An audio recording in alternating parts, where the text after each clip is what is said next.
जैसे ही राजवीर के मुंह से शब्द निकले, सभी टीम मेंबर्स सरप्राइज हो गए। अनएक्सपेक्टेडली राजवीर उन दोनों के टैलेंट से इतने ज्यादा इंप्रेस थे कि उन्हें डायरेक्टली सेलेक्ट करने के लिए तैयार हो गए। श्वेता ये सुनकर बहुत ज्यादा खुश हो गई थी।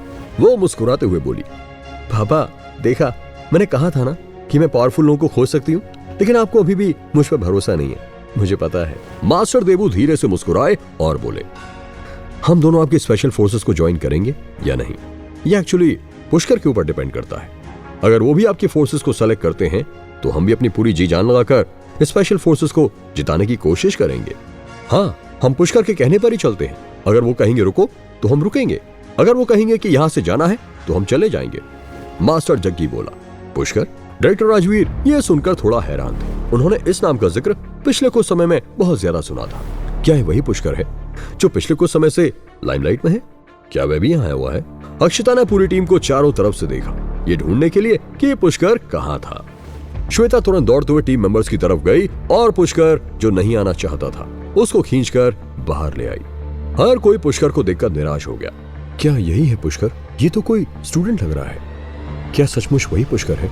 लोग तो कह रहे थे कि पुष्कर एक बूढ़ा आदमी है जिनके सफेद बाल हैं। राजवीर, यही सचमुच में पुष्कर है और हम दोनों उनके सामने पहले ही हार चुके हैं। पुष्कर को बाहर आते हुए देखकर दोनों मास्टर्स तुरंत सीधे खड़े हो गए और दूर से झुककर सलाम किया और रिस्पेक्टफुली बोले, हम दोनों पुष्कर को अपना गुरु मानते हैं। राहुल ने उम्मीद नहीं की थी कि जिस लड़के को उसने कुछ समय पहले धमकी दी थी वो असली पुष्कर होगा।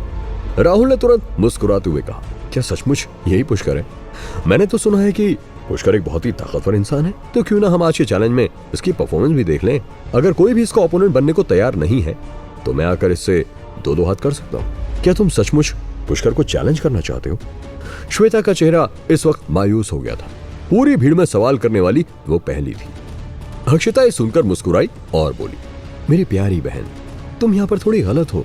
राहुल नंबर 1 कैंडिडेट है और यहाँ पर वह पुष्कर को चैलेंज नहीं कर रहा है, बल्कि पुष्कर को उसका सामना करना है। मैं हर किसी को नहीं सिखाता हूँ, पहले उसे टेस्ट पास कर लेने दो।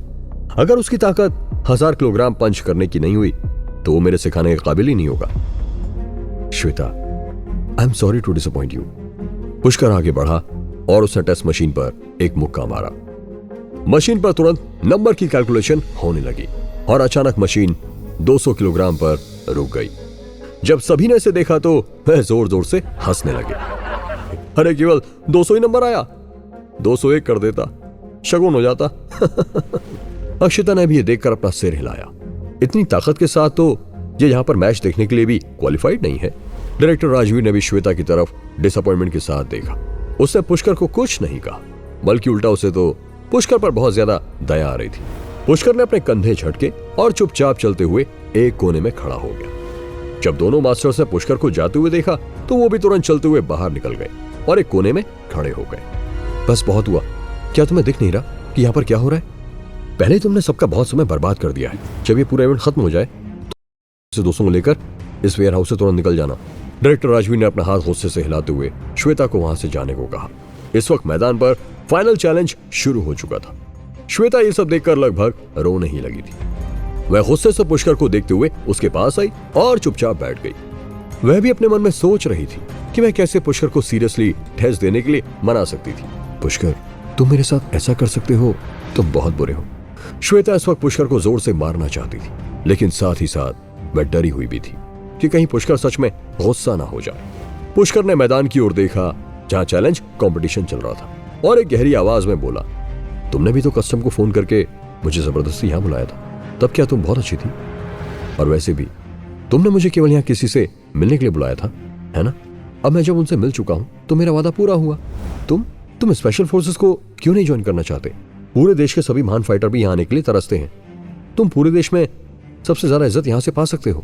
श्वेता को समझ में नहीं आ रहा था कि जब सब लोग स्पेशल फोर्सेस में घुसने के लिए अपना पूरा जोर लगा रहे थे तो पुष्कर को कोई फर्क क्यों नहीं पड़ रहा था। पुष्कर ने चुपचाप उसे देखा, एक पल को कुछ सोचा और फिर धीरे से बोला, क्योंकि जो भी कुछ स्पेशल फोर्सेस में रहने से मुझे मिल सकता है वह सब कुछ मेरे पास पहले से ही है, लेकिन जो मुझे चाहिए वो तुम्हारा स्पेशल फोर्स मुझे नहीं दे सकता। क्या पुष्कर डर गया था? क्या पुष्कर राहुल से मुकाबला करेगा? जानने के लिए सुनते रहिए ये एक्साइटिंग कहानी सिर्फ पॉकेट FM पर।